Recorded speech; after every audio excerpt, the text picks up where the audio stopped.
Assalamualaikum warahmatullahi wabarakatuh. Para pendengar dan peminat kaset yang tengah diputar ini, saya menyatakan rasa bahagia, rasa syukur kepada Allah dapat menyampaikan dakwah saya ini sekarang dengan kaset. Moga-moga dapat tuan-tuan putarkan, tuan-tuan dengarkan ketika tenang-tenang dengan anak-anak di rumah, atau ketika naik mobil, di mobil-mobil yang dapat memasang kaset dalam perjalanan yang jauh, sehingga kecapean dan kepenatan dalam perjalanan pun hilang karena mendengarkan suara ini. Yang akan jadi cerita saya pada hari ini adalah apa yang pernah kejadian di zaman Nabi kita Muhammad sallallahu alaihi wasallam. Di dalam riwayat ada diceritakan bahwa pada suatu hari, kira-kira pukul 9 pagi sepenggalah matahari naik, Rasulullah sallallahu alaihi wasallam berjalan dari rumahnya, dari biliknya, menuju ke dalam masjid beliau yang mulia di Madinah. Ketika itu biasanya ada juga orang yang sembahyang di masjid, sembahyang sunat duha. Tapi umumnya masyarakat sudah keluar dari rumahnya pagi-pagi, bekerja menurut bidang masing-masing. Yang pergi bertani, yang pergi berniaga, yang pergi mengembalakan unta atau kambingnya. Tinggallah beberapa orang saja. Beliau lihat di sudut masjid ada satu orang pemuda sedang duduk tafakur termenung. Mukanya kelihatan muram saja, menunjukkan kesedihan yang terpendam di dalam hatinya. Rasulullah mendekat kepada pemuda yang tafakur itu. Setelah dilihatnya Rasulullah datang, dia pun menengadahkan muka. Rasulullah pun bertanya, "Mengapa di saat begini engkau duduk tafakur dalam masjid? Dan wajahmu kelihatan ada menampakkan kesedihan atau muram durja. Apakah yang engkau derita sekarang ini?" Jadi pemuda tadi menjawab, "Hazanun lazimatni ya Rasulullah wa duyunun."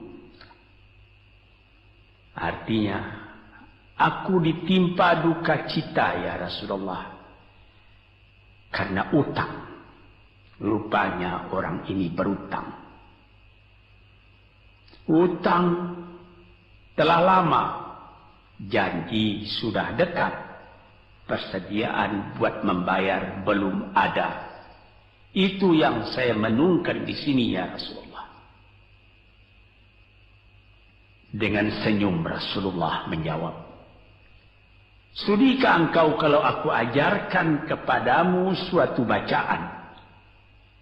Apabila bacaan ini, yaitu berupa doa, engkau baca pagi-pagi, dan nanti petang-petang pun engkau baca pula dengan hati khusyuk, insya Allah hutangmu itu akan terbayar." Tentu pemuda tadi dengan besar hati menjawab, "Tentu ya Rasulullah. Aku senang sekali kalau dapat engkau ajarkan kepadaku apakah doa itu." Lalu Rasulullah membacakan, mengajarkan kepada pemuda itu doa ini. Inilah yang akan saya bacakan pula, mudah-mudahan kita semuanya dapat pula mengambil bacaan ini menjadi bacaan kita. Kita baca pagi, kita baca petang. Apa bunyinya? Allahumma inni a'udzubika minal hammi wal hazani wa a'udzubika minal ajzi wal kasli wa a'udzubika minal bukhli wal jubni wa a'udzubika min ghalabati daini wa qahrir rijal. Sebelum kita uraikan atau kita tafsirkan artinya satu demi satu, baik kita artikan secara keseluruhan lebih dulu. Artinya ialah, ya Tuhanku, aku berlindung kepada Engkau daripada ini. Lalu disebut 8 banyaknya. Yang pertama, aku berlindung kepada Engkau daripada duka cita, daripada kesusahan dan duka cita. Susah dan duka cita, sudah 2. Dan aku berlindung kepada Engkau daripada malas, daripada lemah dan malas, jadi 4. Dan aku berlindung kepada Engkau daripada bakhil, berat mengeluarkan wang, dan daripada pengecut atau penakut, sudah 6. Dan aku berlindung kepada Engkau daripada pengaruh berutang dan daripada kekuasaan orang lain atas diri kita sehingga kita tidak mempunyai kemerdekaan pribadi lagi. Inilah 8 yang diminta kepada Tuhan. Moga-moga kita jangan diserang oleh penyakit ini.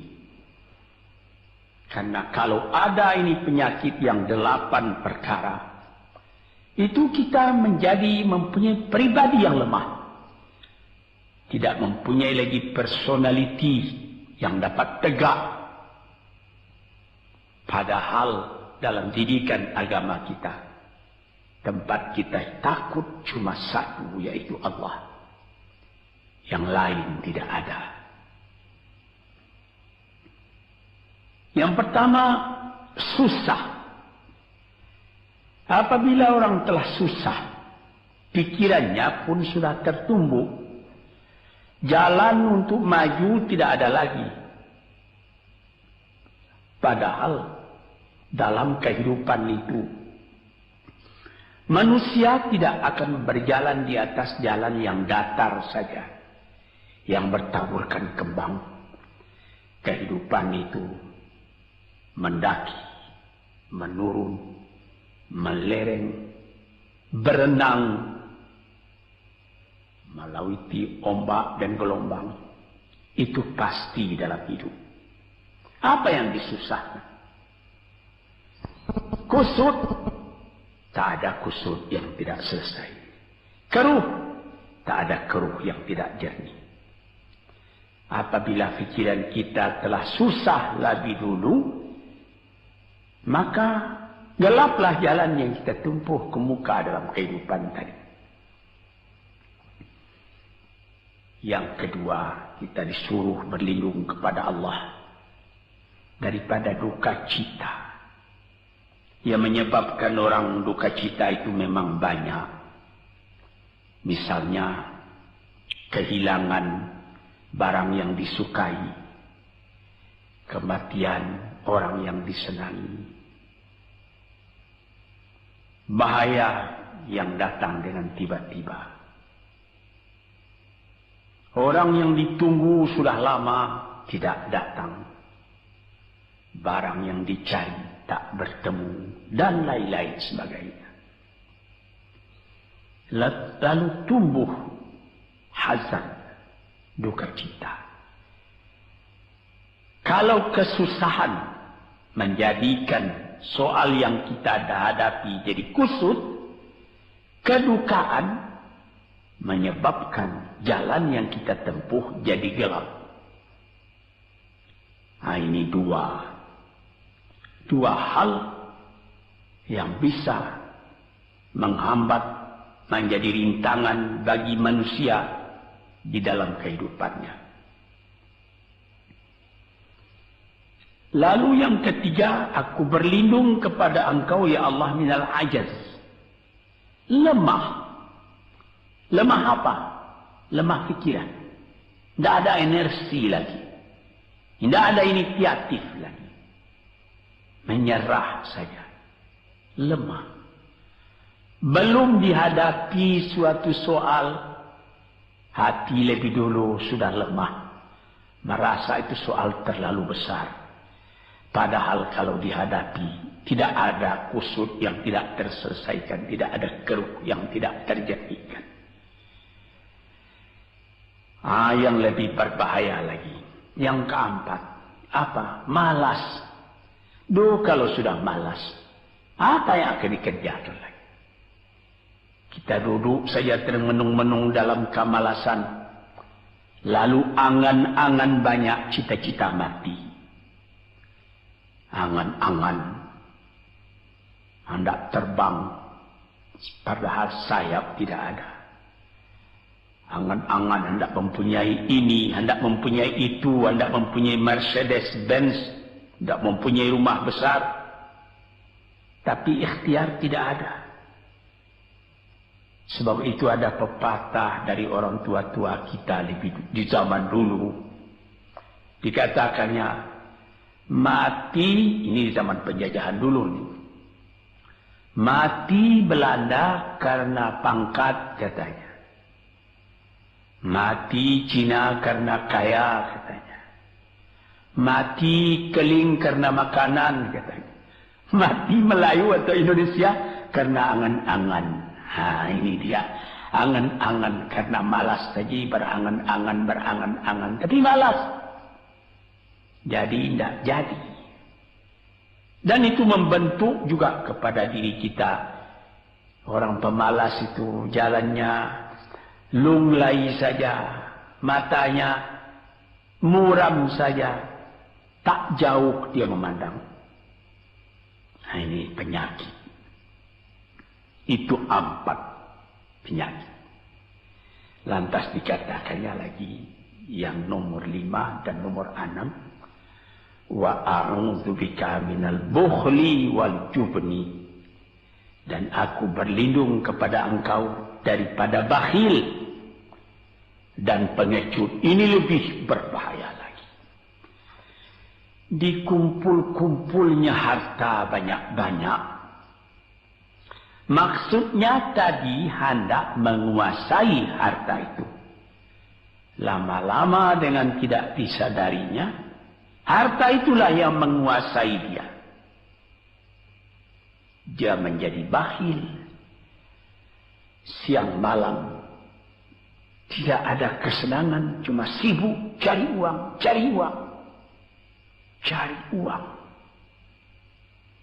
Kemudian simpan banyak-banyak. Gunanya dia cuma mengumpul itu saja.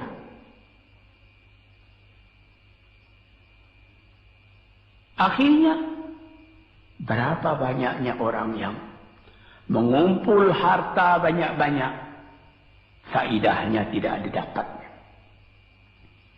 Saya ingat cerita dahulu 40 tahun yang lalu ketika saya masih tinggal di kota Medan.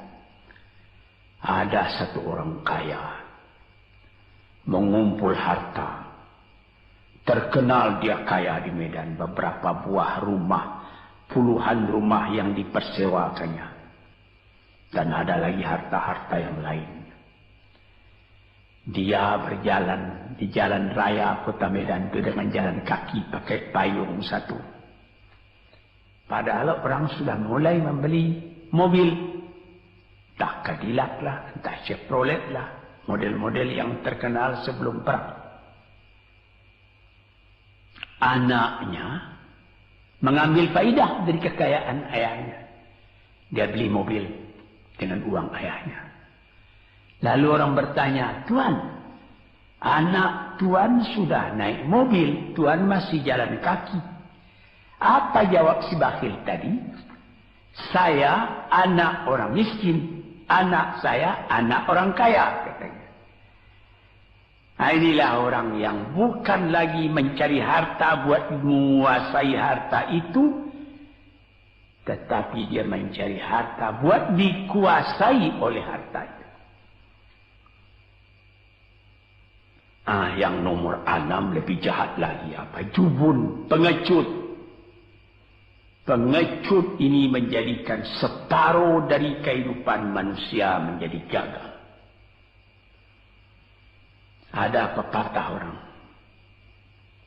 kalau engkau berniaga atau berusaha, meskipun modalmu tadinya tidak ada, asal engkau berani, itulah modal utama dalam hidup. Sesuai dengan pepatah Melayu atau pepatah Indonesia lama, dia katakan,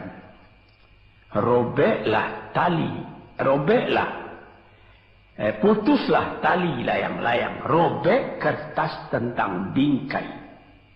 Hidup jangan mengepalang, tidak kaya berani pakai. Hidup jangan mengepalang, tanggung-tanggung jangan. Tidak kaya berani pakai. Keberanian itu adalah modal. Sebab itu kalau orang rugi berniaga, itu belum rugi. Yang penting berani. Karena adat perniagaan itu tidak saja beruntung, rugi juga kadang-kadang. Tapi kalau keberanian yang hilang, separuh daripada kekayaan tadi sudah habis. Walaupun masih banyak ada, tapi keberanian tidak ada, separuh sudah habis. Akhirnya, walaupun kekayaan besar, tapi kepercayaan hilang, itu namanya habis, tidak ada lagi. Walaupun berjuta yang tinggal dalam tangan, tapi orang tidak percaya. Apa lagi artinya? Sebab itu yang pertama sekali modal itu keberanian menghadapi hidup. Ini 6. Yang ke-7 dan 8, wa a'udzu bika min ghalabatid daini wa qahri rijal, dan aku berlindung kepada Engkau ya Ilahi daripada pengaruh utang. Hutang itu, itulah anak muda yang duduk di sudut masjid tadi, dipengaruhi oleh utang. Sampai Rasulullah sendiri pun mengatakan, iyyakum wad-daina. Jagalah supaya kalau sedapat-dapatnya jangan sampai berutang.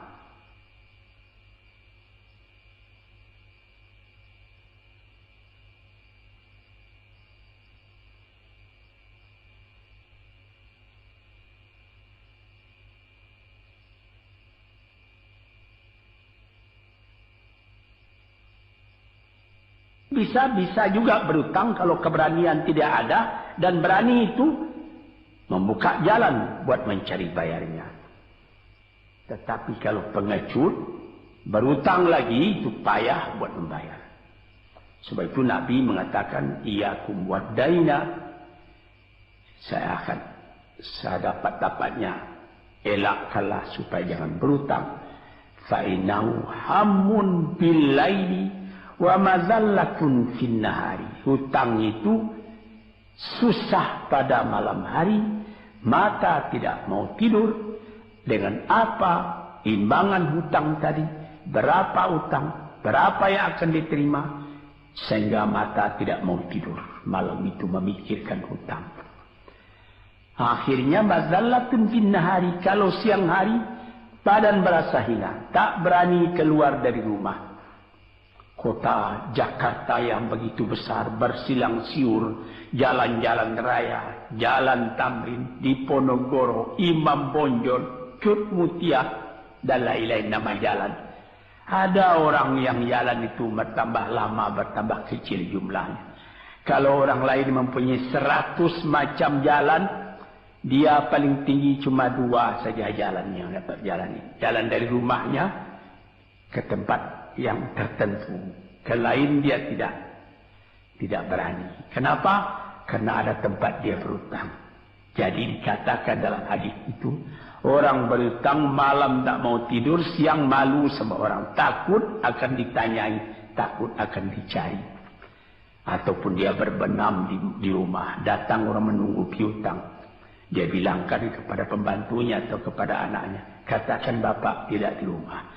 Anak yang tolol atau pembantu yang tolol menjawab, mana bapak? Dia suruh bilangkan bahwa bapak tidak ada di rumah. Kata anak tadi, betapa susah. Lantas yang nomor 8, wa qahrir rijal.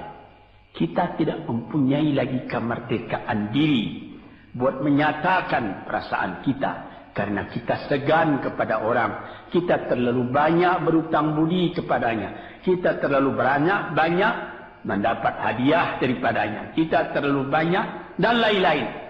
Sehingga mulut kita jadi tertutup, tak dapat bercakap lagi. Ditekan oleh hutang budi kepada orang tadi. Kemerdekaan diri tidak ada lagi. Inilah 8 perkara yang ditunjukkan oleh Nabi Sallallahu Alaihi Wasallam kepada pemuda yang duduk tadi.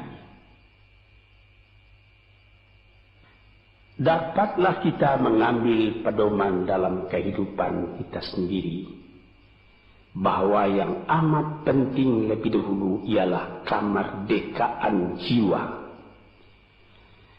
Kalau sekiranya di dalam negara yang telah merdeka, kita sama sekali menyorakkan, meliuk lambaikan kemerdekaan di mana saja kita pergi. Tapi banyak orang yang lupa negaranya telah merdeka, dirinya sendiri telah menjadi terjajah. Bukan Belanda, karena Belanda sudah lebih 30 tahun pergi meninggalkan negeri ini. Dan bukan bangsa yang lain, tapi penjajahan yang datang daripada sifat-sifat yang lemah yang kita katakan tadi. Kesusahan. Kalau kesusahan kita perturutkan, jalan yang kita tempuh menjadi buntu. Kita tak tahu lagi kemana akan pergi. Susah. Pagi susah, malam susah. Sehingga kusut benang itu tak tahu lagi jalan keluar. Padahal pangkal dari kesusahan itu bukan dari luar, tapi dalam jiwa kita sendiri, dalam dada kita sendiri. Yang kedua, dikatakan duka cita. Saya teringat kepada satu pantun Melayu atau pantun Indonesia. Dikatakannya, kalau berpiduk jangan bermenung. Kalau bermenung riak pun tiba. Kalau duduk jangan termenung. Kalau termenung hati pun iba. Kalau hati sudah iba, jalan tertumbuk. Sampai ada juga pepatah nenek moyang kita, hati yang marah mendorongkan, hati yang iba menjauhkan. Sebab itu haruslah kita bersedia membesarkan jiwa kita sendiri. Marfu'ar ras, maufurul kiramah. Kepala terangkat, harga diri dijaga. Itu kemudian dikatakan yang kedua, al-ajaz, lemah, al-kasal, malas. kelemahan ini juga ada yang karena penyakit.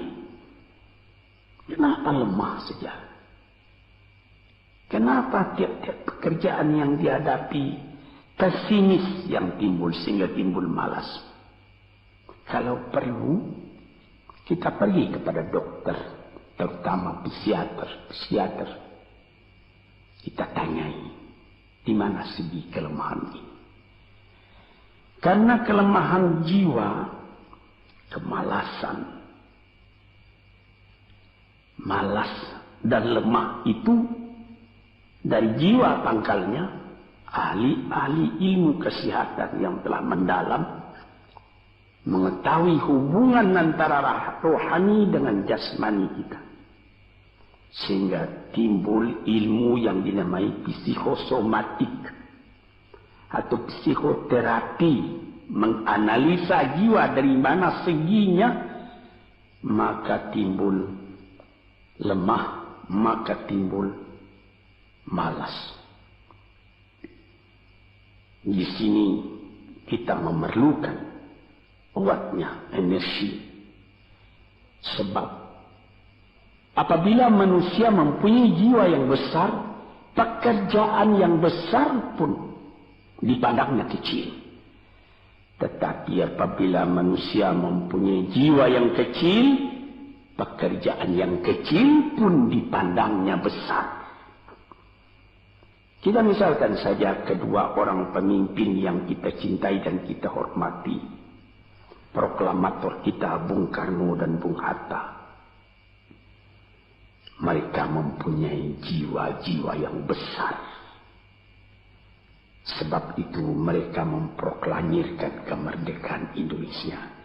Indonesia yang besar yang terjadi daripada puluhan ribu pulau. Dengan 45 kata perkataan, 45 patah perkataan. Dengan ini kami menyatakan kemerdekaan Indonesia. Tapi kalau beliau misalnya orang yang berjiwa kecil, dia akan bertanya, bagaimana bisa Indonesia merdeka?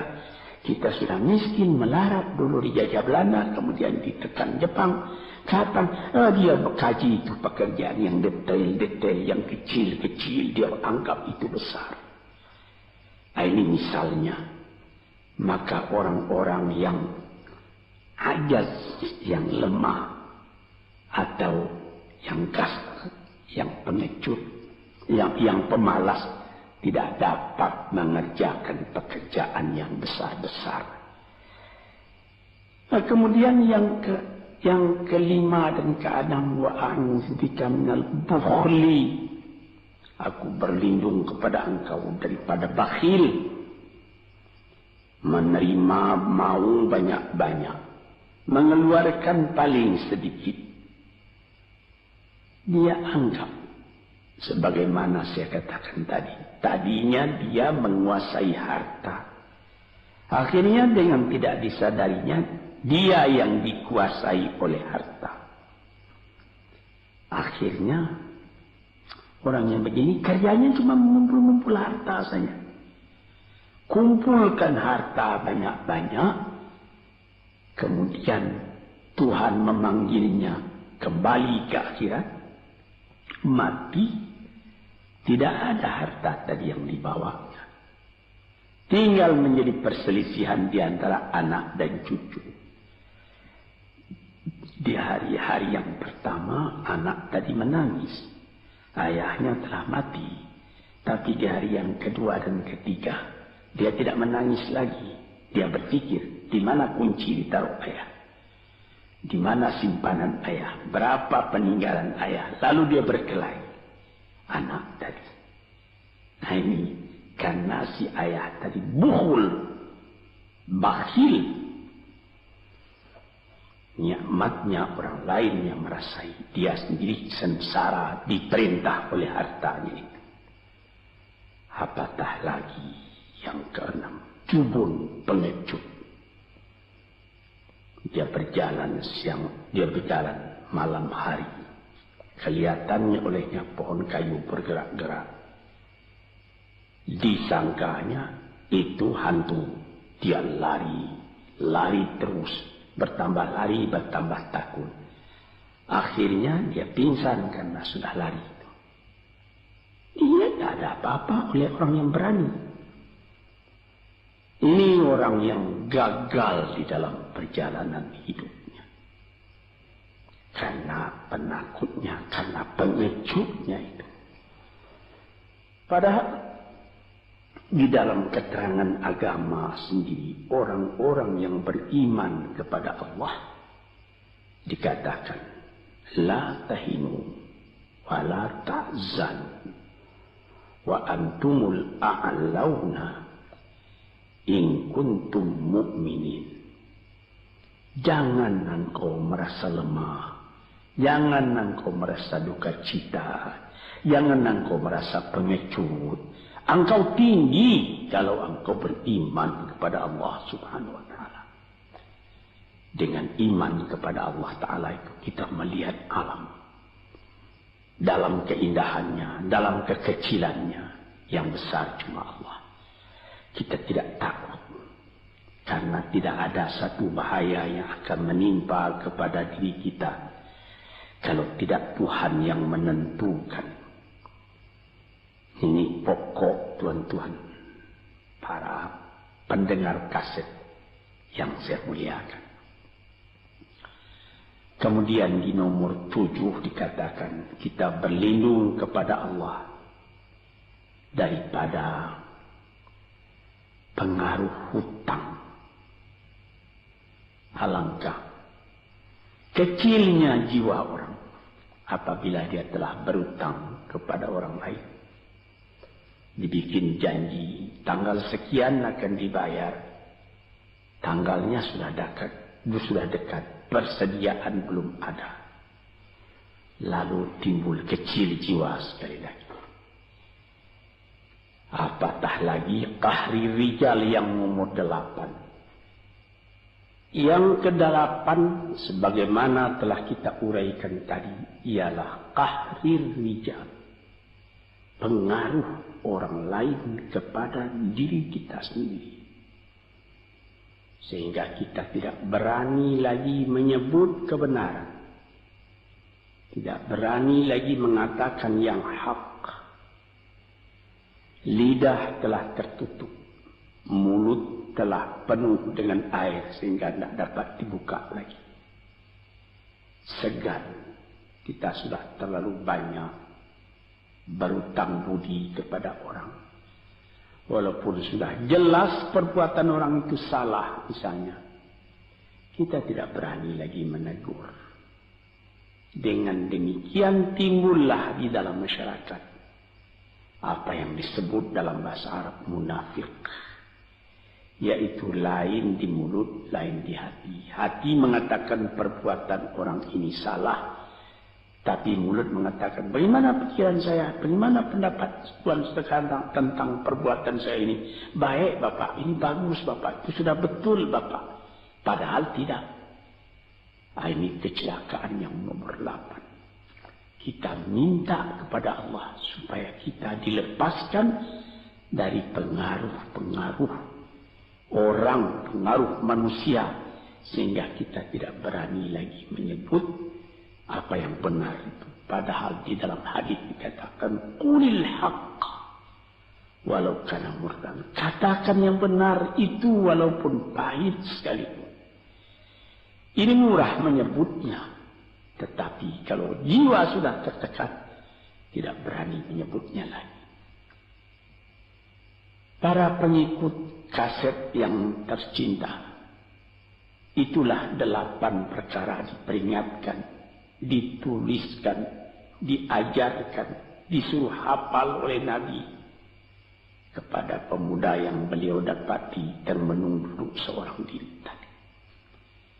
Dengan patuh dia turuti kehendak Nabi, dia baca itu tiap pagi, dia baca itu tiap sore, dia pahamkan apa isinya. Lalu timbul energi baru dalam dirinya, semangat yang baru. Langit pun kelihatan cerah, bintang pun kelihatan berkelap-kelip, matahari pun kelihatan bercahaya, dan dia sudah melihat kehidupan ini dengan mata yang terang.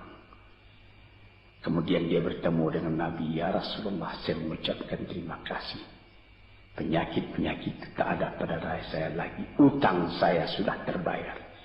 Dan saya akan memulai hidup yang baru. Inilah jawab dari pemuda tadi. Dan inilah jadi pedoman pula bagi kita kaum muslimin. Kalau kita terjadi pada diri kita beberapa hal, salah satu dari yang 8 perkara itu. Baca doa ini pagi, baca doa ini petang, lalu berusaha. Jangan cuma berdoa, berusaha, berdoa dan berusaha.